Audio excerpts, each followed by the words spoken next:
ఒక ఊరు నుంచి ఎంతమంది ఐఐటికి సెలెక్ట్ అవుతారండి? మహా అయితే ఒకళ్ళు లేక ఇద్దరు. దాంతోనే వాళ్ళ పేరంతా మారుమోగిపోతుంది కదా! మరి ఒకే ఊరు నుంచి 40 మంది సెలెక్ట్ అయితే రీసెంట్‌గా మెయిన్స్ రిజల్ట్ వచ్చినాయి కదా!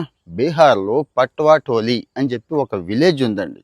ఒకప్పుడు మాంచెస్టర్ ఆఫ్ బీహార్ అన్నట్టు అనేవాళ్ళు. అంటే మాంచెస్టర్ ఆఫ్ ఇండియా అనేవాళ్ళు ఆ టౌన్‌ని. అంటే అంతమంది చేనేత కార్మికులు ఉండేవాళ్ళు. చేనేత పని అంటే మీకు తెలిసింది కదండీ! బట్టలు నేయటం. ఇప్పుడు ఇప్పుడు ప్రతి ఐఐటీలోనూ 10, 20, 30, 40 మంది తయారైపోతున్నారండి. ఏంటి విషయం అంటే 1991లో ఒక ఆయన జితేంద్ర పట్వా అని చెప్పి అప్పట్లో ఐఐటీ కొట్టాడు. ఆయన ఇప్పుడు యుఎస్లో ఉన్నాడు.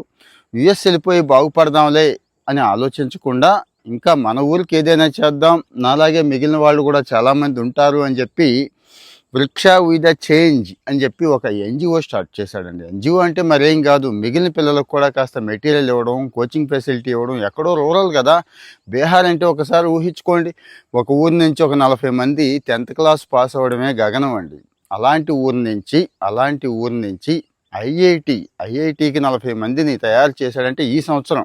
ప్రతి సంవత్సరం ఇంతేనండి వీళ్ళ ట్రెండ్. ప్రతి సంవత్సరం ఇంతే. గత 10 ఏళ్ల నుంచి కూడా వీళ్ళ ట్రెండ్ ఇలాగే ఉంది.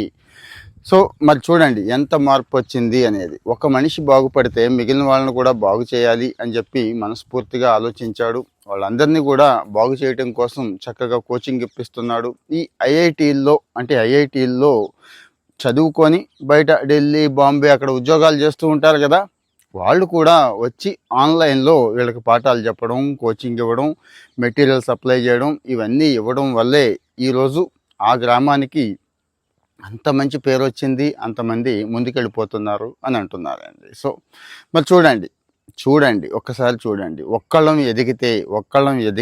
ఒక్కళ్ళం తలుచుకుంటే, సాయం చేయాలి అని మనస్ఫూర్తిగా అనుకుంటే ఎంత చేంజ్ వస్తుందంటే అంత చేంజ్ వస్తుందండి. ఒకప్పుడు ఇదే బీహార్లో పరిస్థితులు ఎలా ఉండేవో మీకు తెలుసు. బీహార్ పల్లెటూళ్ళు ఎలా ఉంటాయో కూడా మీకు తెలుసు. మరి అలాంటి బీహార్లో ఈరోజు ఎంత చేంజ్ వస్తుంది అంటే కారణం గట్టిగా అనుకోవడం. అది కూడా ఎవరో ఒకళ్ళిద్దరు గట్టిగా అనుకున్నా సరిపోతుంది. ఈరోజు ఎంతోమంది ఐఐటిఎన్లు తయారైపోతున్నారు. ఫర్ ఎగ్జాంపుల్ ఆ ఊరే దానికి ఉదాహరణ. మన ప్రాంతంలో కూడా ఏదైనా ప్రాంతం మీకు తెలుసా అంటే, ఏదైనా ఊరు కానీ ఏదైనా కానీ మీకు తెలుసుంటే కామెంట్లో మెన్షన్ చేయండి. మీ పిల్లలకి అంటే పెద్దవాళ్ళకి కూడా ఇది మంచి ఇన్స్పిరేషన్గా ఉంటుంది కదా, అందుకే షేర్ చేస్తున్నాను. మీరు కూడా మీకు తెలిసిన వాళ్ళకి, ఫ్రెండ్స్కి షేర్ చేయండి. ఇలాంటివి చాలా బాగా ఇంపాక్ట్ చూపిస్తాయండి సొసైటీ మీద. Thank you.